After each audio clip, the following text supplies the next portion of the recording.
Estamos instalados en uno de los sitios donde se encuentran las famosas labradas.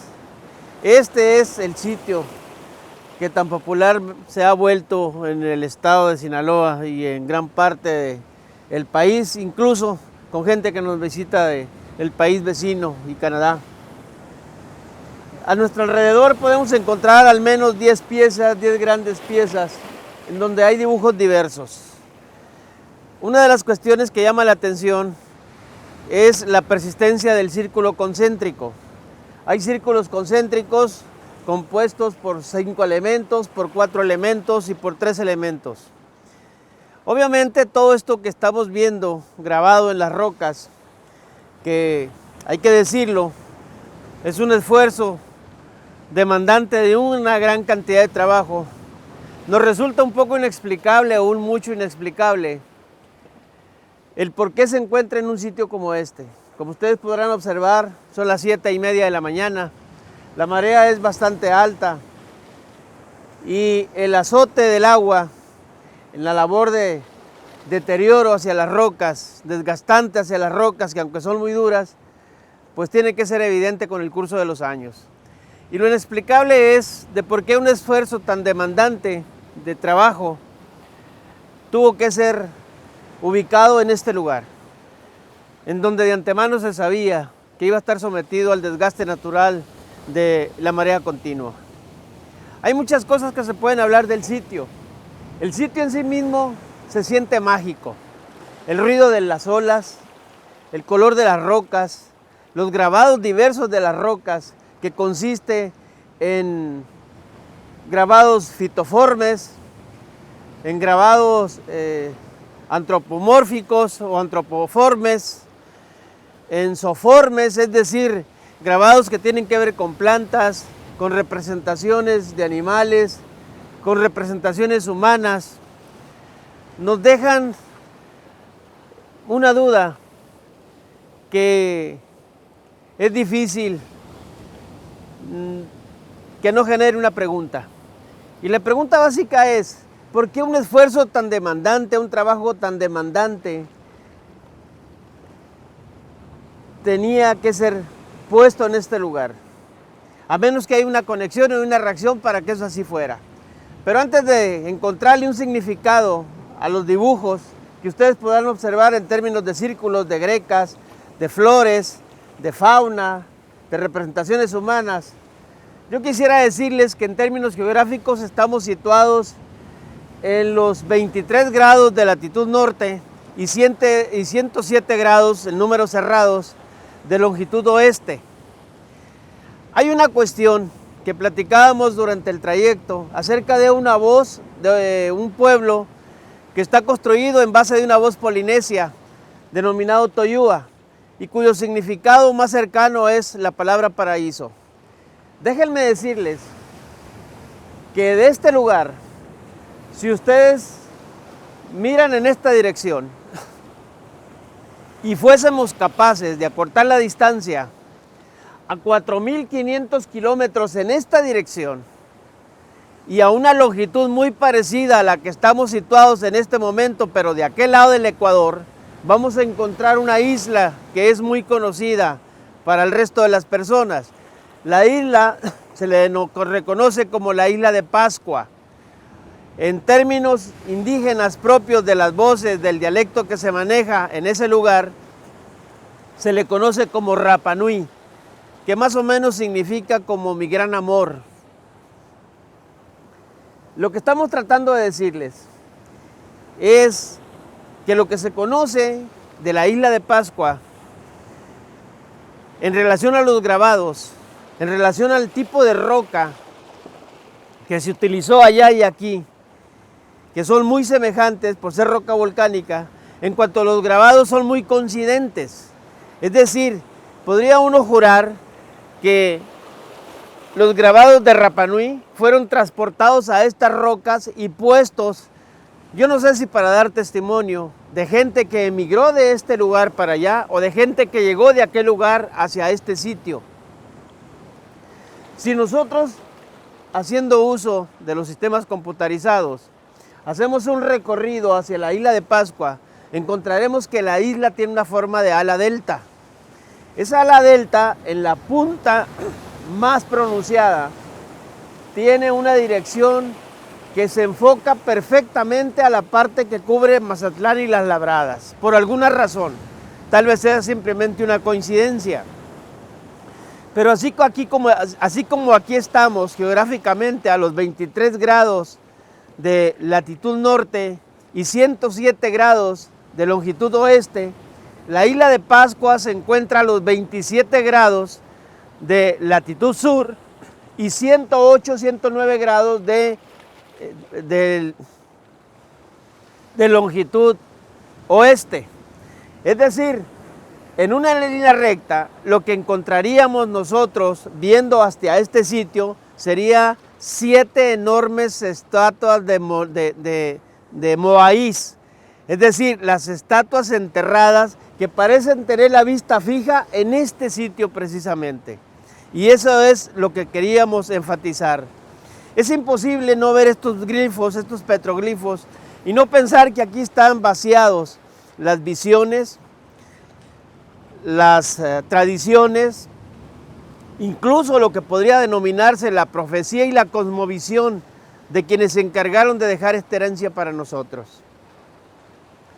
Es también imposible no establecer semejanzas con algo que definitivamente mucha gente tendrá en su acervo de conocimiento, pero hablando precisamente de los círculos de 5 elementos, de 4 elementos y de 3 elementos. Hablando del círculo de 5 elementos, esos círculos concéntricos le dan connotaciones astronómicas. Para información adicional, si nosotros nos enfocamos hacia nuestro planeta Tierra, vamos a ver que precisamente si pudiésemos trazarle los 5 círculos, veríamos que tiene 5 capas que genéricamente denominamos como atmósfera. Esas 5 capas están compuestas primero por lo que es la estratosfera, la mesósfera, la ionosfera, la estratosfera y la atmósfera más inmediata, que está entre los 0 y los 45 kilómetros. De alguna manera tendríamos que asumir que los círculos concéntricos de 5 elementos podrían estarnos retratando las capas o mantos atmosféricos que le dan y le brindan protección a nuestro planeta. En cuanto al círculo concéntrico de 4 elementos, es harto sabido que las designaciones o el número de literales o matemático que se usa para designar la presencia de un dios que definitivamente estaba en el ánimo de quienes poblaron estas regiones, constaba de 4 elementos, era un elemento cuadrinario. Y bueno, hablando de los círculos concéntricos en términos de 3, veríamos que toda la naturaleza, toda la vida está diseñada a partir de la matemática trinitaria. Es decir, la matemática quinta, la matemática cuadrinaria y la matemática trinitaria, que entre paréntesis, 3 círculos concéntricos en muchas agrupaciones, no vamos a decir religiosas, pero que tienen connotaciones místicas y que dicen tener algún tipo de conexión con entidades angélicas o entidades divinas, representan la presencia del oficio del arcángel Miguel con 3 círculos concéntricos. Y uno de ellos es precisamente la asociación que dio origen a lo que se conoce como el libro de Urantia. Una de las cuestiones que queremos traer a colación es que los estudiosos de este lugar le dan algún tipo de conexión con la cultura tolteca. Si nosotros hablamos de la cultura tolteca y hablamos de los petroglifos que hay derramados en otros sitios, vamos a entender que si esto tiene connotaciones de cultura tolteca, entonces obviamente tendrá que estar conectado con lo que conocemos como la cultura que se localiza en el estado de Hidalgo, en la población del estado de Hidalgo, llamada genéricamente como Tula, en alusión a la ciudad mística sagrada denominada Tolán, donde reinó, se supone, Quetzalcóatl. Pero hay otra particularidad más. Esta región está considerada como meseta, como parte de la meseta de Cacaxtla. Y fíjense que hay un aspecto de conexión entre tres ciudades que son harto influyentes en todas las culturas mesoamericanas, incluso las que se dieron en estos sitios. Y esas ciudades vienen a ser Cacaxtla, que se encuentra en el estado de Tlaxcala, Xochicalco, que es el lugar de las flores, que se encuentra en el estado de Morelos, muy cerca de la ciudad de Cuernavaca, y Tula, que se encuentra en el estado de Hidalgo. Casualmente, en la ciudad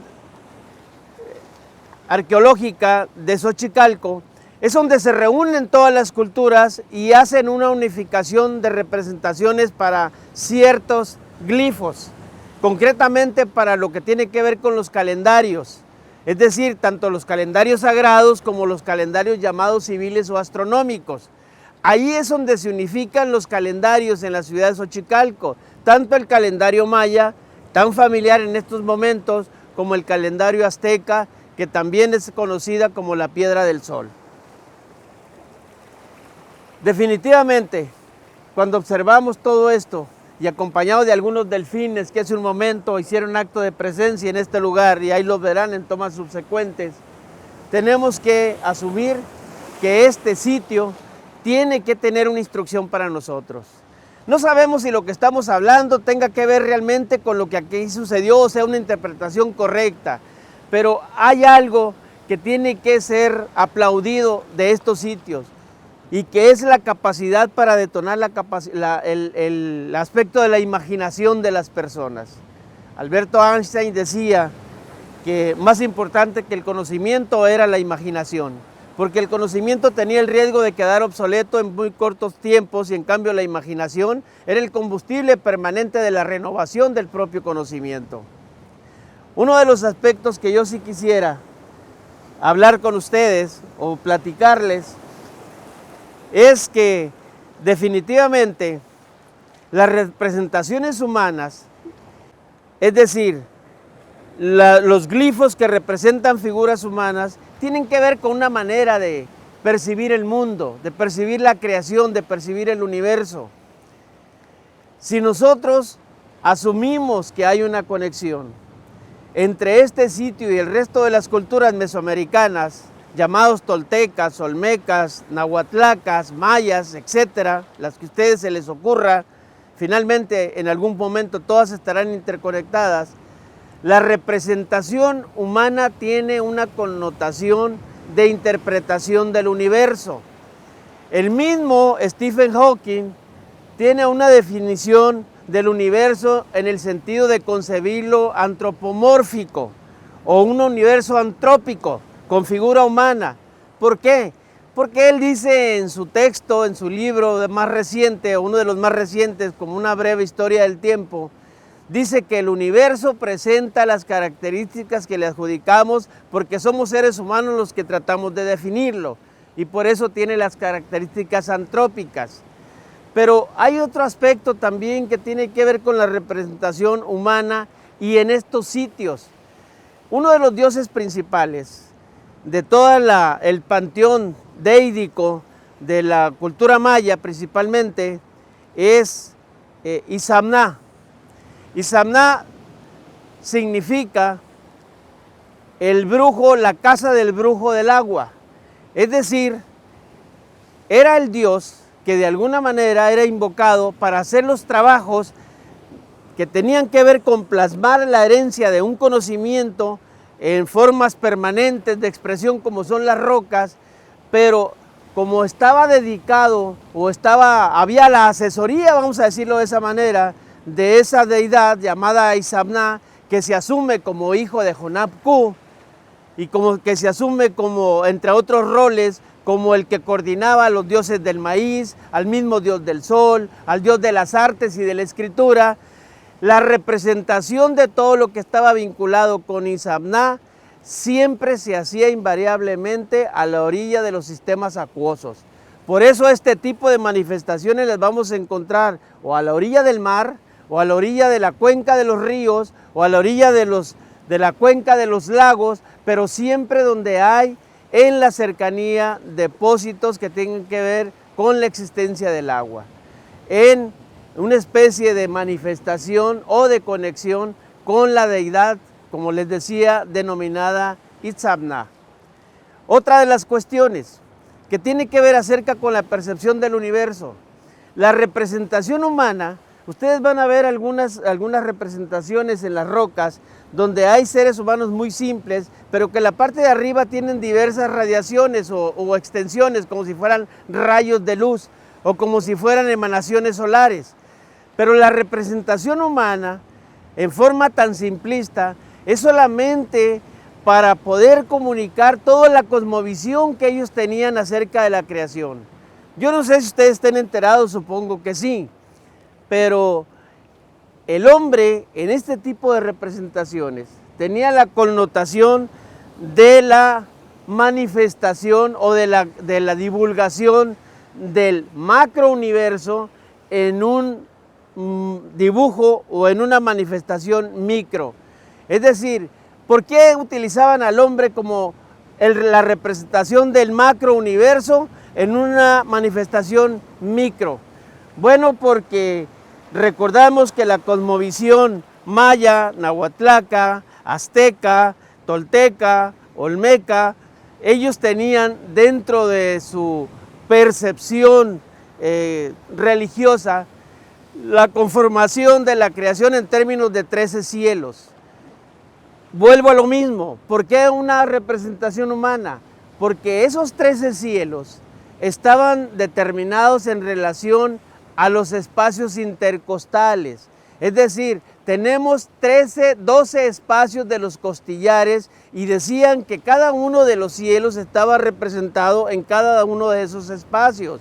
Las costillas no eran los cielos, era el piso de arriba y el piso de abajo de cada uno de los cielos.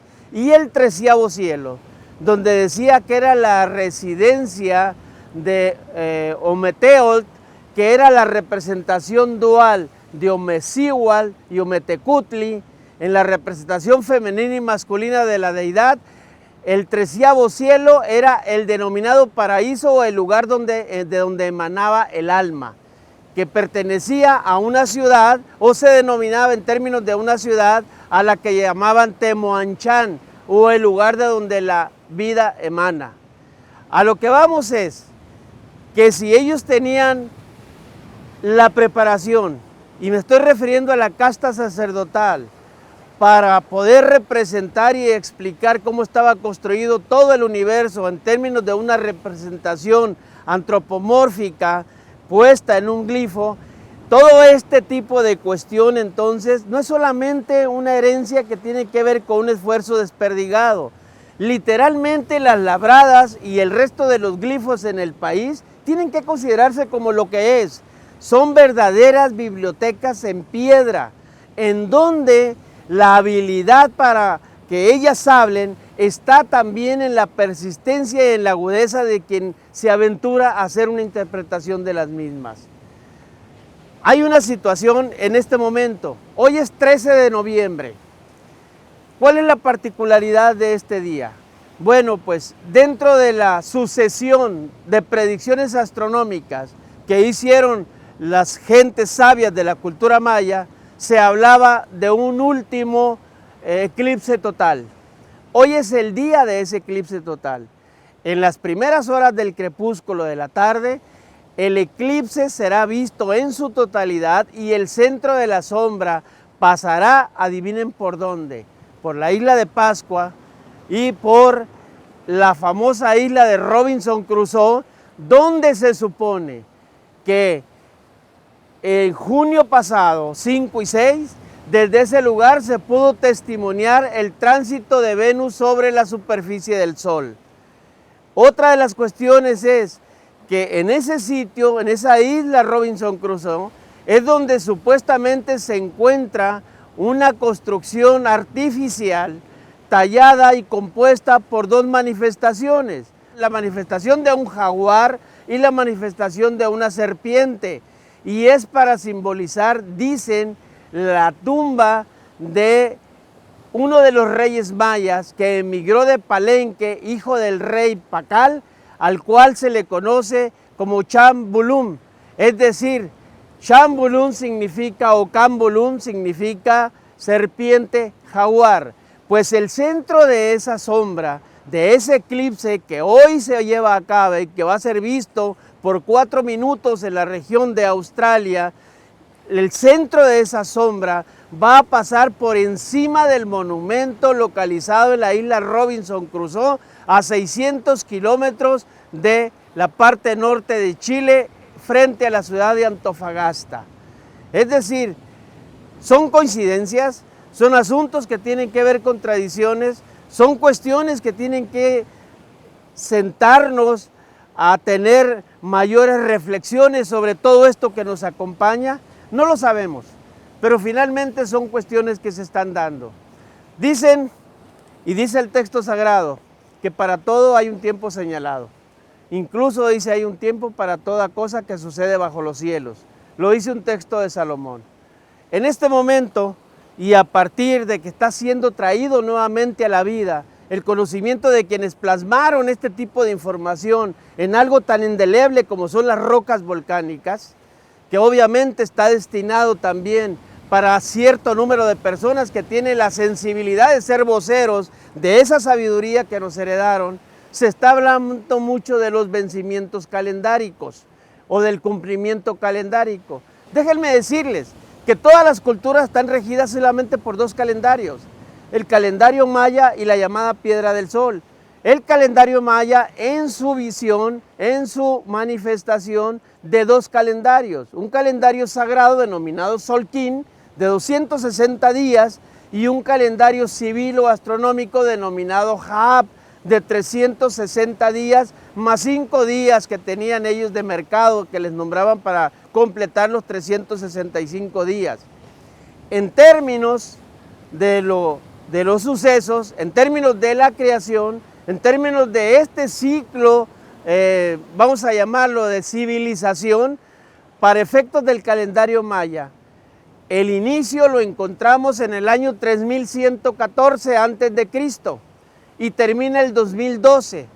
Ese periodo de 5125 años, del 3114 hasta la fecha del 21 de diciembre de este equinoccio de invierno, va a tener el complemento de los llamados 13 bactunes. Los 13 bactunes, cada bactún consta en números redondos de 400 años. Así es que usted multiplica los 400 años de cada bactún por los 13 que han venido circulando desde el inicio del periodo hasta el 21 de diciembre, le va a consumir el número redondo 5200 años. Dicen que eso es lo que se está manejando. El término de ese ciclo es lo que se maneja en forma, por muchos, catastrófica. En otros simplemente se maneja como la terminación de una época para dar origen a otra diferente. ¿Y dónde se encuentra la famosa diferencia? ¿Dónde podemos encontrar esa diferencia? ¿O dónde podemos encontrar los fundamentos que tengan que ver con seguir alimentando la idea de una catástrofe? Bueno, pues las encontramos precisamente en las matemáticas que rigen el movimiento estelar, que está vaciado en estos sitios y está vaciado en los otros sitios que podemos encontrar en las otras culturas en el sureste del país. Hay una cantidad de 26,000 años en números redondos que tiene que ver con la precesión de los equinoccios, pero que tiene que ver también con lo que se conoce como el día galáctico. Es la órbita que describe todo el sistema solar frente a lo que podría ser considerado como el centro de la galaxia. En términos calendáricos, nosotros estamos ahorita circulando en ese día solar por ese día galáctico, por el amanecer del día galáctico. Estamos entrando en el tiempo donde no se ve casi nada durante la madrugada, donde es difícil distinguir las formas, donde es difícil tener la información del entorno. Ese es el simbolismo que hay. Por eso dicen que estamos en el último catún o 20 años del último bactuno de los 400 años. El último Catún se inicia entonces en 1992 y 20 años a la fecha nos completan la fecha del 2012, del 21 de diciembre. Los mayas le llaman a esos últimos 20 años el tiempo del no tiempo. Al no haber información en términos energéticos, en términos de polarización, se dice que en este periodo las personas nobles se van a hacer más nobles y las personas violentas se van a hacer más violentas, de tal forma que todo el resultado deriva en una autoprogramación en base a los sentimientos de cada quien. ¿Cuándo empezó el proceso de cambio? Para aquellos que creen que el cambio se inicia o va a llegar en forma mágica el 21 de diciembre. El periodo de cambio, de acuerdo con la matemática de los propios mayas, inicia en 1991-92. Si ustedes se van a las formas de comunicación que tienen que ver con la alta tecnología de los sistemas computarizados, van a ver que en 1991 había solamente 100,000 computadoras conectadas. Todavía no se liberaba la tecnología del triple www, que permitió diseñar los navegadores que hicieron que la información floreciera en las dimensiones que tenemos ahorita, y los cambios fueron evidentes. Es decir, desde el punto de vista tecnológico, desde el punto de vista de la información, desde el punto de vista de generar nuevas formas de conducta, los procesos empezaron a partir de hace 20 años o en el llamado tiempo del no tiempo.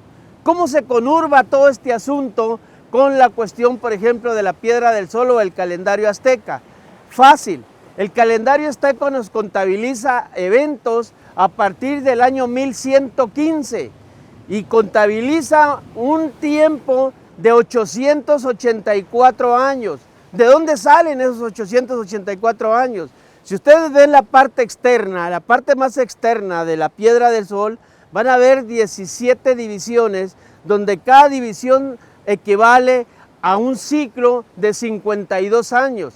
Si ustedes multiplican 52 por 17, les va a dar 884 años. Pero si esos 884 años los suman con el 1115, que es a partir del año del cual se empiezan a relatar los eventos, les va a dar la fecha de 1999. Cada 52 ciclo de 52 años está compuesto por 4 amatl, es decir, por atados de 13 años, apareciendo de nuevo la matemática cuadrinaria de la que hablábamos en el círculos concéntricos, vaciados aquí en las rocas que ustedes pueden ver. Si ustedes van a 1999 y quitan una amatl de 13 años y se lo agregan, nos vuelve a dar la fecha de 2012. Pero vamos más allá. Si ustedes suman el periodo de terminación del calendario azteca de 1999 al 1115, cuando se inicia el conteo, van a obtener la cifra de 3114, que es la fecha inicial que marca con el 4 ajao 8 cumcú el inicio de este periodo que tiene que ver con la famosa terminación de la época de los mayas. ¿Por qué hay cuestiones de índole catastrófico en este asunto? ¿Y por qué tanta gente está alterado por eso? Porque dice que va a haber una alineación en términos de planetas y en términos del Sol con el ecuador galáctico de la galaxia. No hay alineaciones perfectas, aunque sí hay un proceso de alineación, pero no con la exactitud y perfección que muchos radicales están promoviendo. El asunto de la alineación dicen que tiene que ver con un pulso de luz liberado desde el centro de la galaxia, que se ve como un hoyo negro masivo de carácter supermasivo, que va a reordenar todo el comportamiento de todos los sistemas solares contenidos en nuestra galaxia, que tiene una amplitud de 100,000 años luz. ¿A qué me estoy refiriendo? Si nosotros queremos cruzar todo el diámetro de la galaxia viajando a la velocidad de la luz a 300.000 kilómetros por segundo, tendríamos que hacer un recorrido con una duración de 100.000 años. Pero hablando de nuestra Tierra, de nuestro planeta, de nuestro sistema solar, nosotros, observen bien, porque todas las matemáticas parecen tener una conexión. Si nosotros le buscamos una ubicación en la galaxia, a nuestro sistema solar, lo vamos a encontrar a 23.000 años luz del borde hacia adentro, en el borde, en el brazo más exterior de la galaxia y en la región de la constelación de Orión. Si le sacamos un equivalente para llegar al centro de la galaxia, vamos a ver entonces que tenemos una distancia de 27.000 años luz. ¿Qué significa esto? Que en términos del centro y de la orilla de nuestra galaxia estamos hablando de 50.000 años luz. Volvemos de nuevo a la matemática quíntuple de los círculos. Pero hay otra cuestión adicional.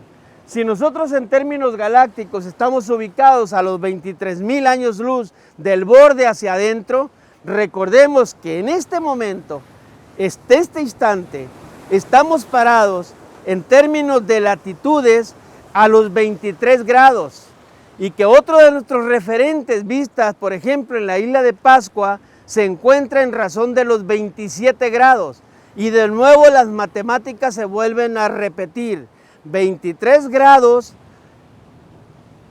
en términos de ubicación geográfica y 23.000 años en términos de ubicación de años luz y 27 en relación al centro de la galaxia y en relación a la ubicación geográfica de la isla de Pascua.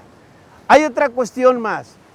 Cuando veníamos hacia este lugar, hicimos una breve toma acerca de una espiral, es la espiral abierta. La espiral que muchos la consideran como la manifestación de la espiral de la vida. Y hay algo que debemos entender. Una de las geometrías o una de las constantes que tienen que ver para el inicio de la actividad que está vinculada con la formación de toda vida, como primera manifestación, está constituida por esa espiral abierta. Si esa espiral abierta la metemos en el simbolismo de la concepción, del proceso de la concepción, vamos a ver que cuando un óvulo y un espermatozoide, o cuando un óvulo es fertilizado por un espermatozoide, se vuelve un cuerpo esférico con una polaridad norte y sur, como si fuera una esfera, y empieza a tener movimiento en relación a un punto excéntrico de la esfera, dibujando perfectamente esa espiral abierta que nosotros encontramos a la entrada como referente para llegar a este sitio, o a la espiral que se dibuja en la cara de la Donna Taurus que les mostramos también al inicio de la grabación. La cuestión es que si el proceso de la vida se sigue dando, las células empiezan a multiplicar de 2 a 4. Cuando se multiplica a 4, lo primero que se forma es una forma geométrica tetraédrica o una pirámide tetraédrica. Aquí en mi mano tengo el simbolismo, tengo la unificación de dos formas piramidales. Genéricamente, y en gente que se dedica a este tipo de cuestiones, dicen que esta es una representación mercábica. Eso lo dejamos de lado. Pero finalmente tenemos una pirámide incrustada con el vértice hacia arriba en otra que tiene el vértice hacia abajo, en donde básicamente se simboliza el matrimonio entre una creación superior y una creación inferior, que va a tener un resultado. A lo que queremos llegar es que en el proceso secuencial de división celular hay una primera formación geométrica en términos de la pirámide. Enseguida, las células se convierten en 8, luego en 16, luego en 32 y luego en 64. Y en ese procedimiento, cuando se llega a 64, ya no hay una división de 128, sino que a partir de las 64 divisiones se empieza a incidir sobre el órgano que va a ser formado. Y el órgano que inicialmente se forma, dicen, está a la altura del ombligo. Es decir, si nosotros nos vemos como una manifestación planetaria, pero con forma humana, y nos buscamos un ecuador, el ecuador lo tendríamos en la región umbilical. Pero hay algo más, la cuestión de las formaciones geométricas que tienen que ver con una base matemática de 4, 8, 16, 32 y 64, nos están hablando de secuencias geométricas que se están formando constantemente, transitando de una pirámide, yendo a un cubo, yendo a un octaedro, a un icosaedro y a un dodecaedro. Todas con caras triangulares, excepto la última dodecaédrica que tiene caras pentagonales, en donde se vuelve a repetir la manifestación circular de los 5 círculos sobre la piedra. Otra de las cuestiones, la base numérica de 4, de 6, de 8, de 32 y de 64 se encuentra vaciada también, y esta es la parte medular de la plática, se encuentra también en lo que conocemos como los nombres genéricos para la cuenta larga del calendario maya, de tal forma que entendemos que una esfera nos manifestaría la presencia de un kim o de un día. Luego viene un winal, que es un mes. Luego viene un tun, que es un año. Luego viene un katun, que es 20 años. Luego viene un bactún, que son 400 años. Y ahí aparece la forma tetraédrica piramidal. Pero enseguida aparecen otros glifos de cuentas largas hasta llegar a 64 millones de años. No tendría objeto que la gente se preocupara, si la gente pensara que si los mayas fueron capaces de crear formas y glifos calendáricos para tener cuentas largas hasta por 64 millones de años al futuro, no tendría objeto pensar que también son autores de profecías que tienen que ver con la terminación de la vida. Por sí mismo, el asunto se anula en términos de las cantidades calendáricas o medición de años que los señores ya tenían establecidos. Hay muchas cosas alrededor de todo esto.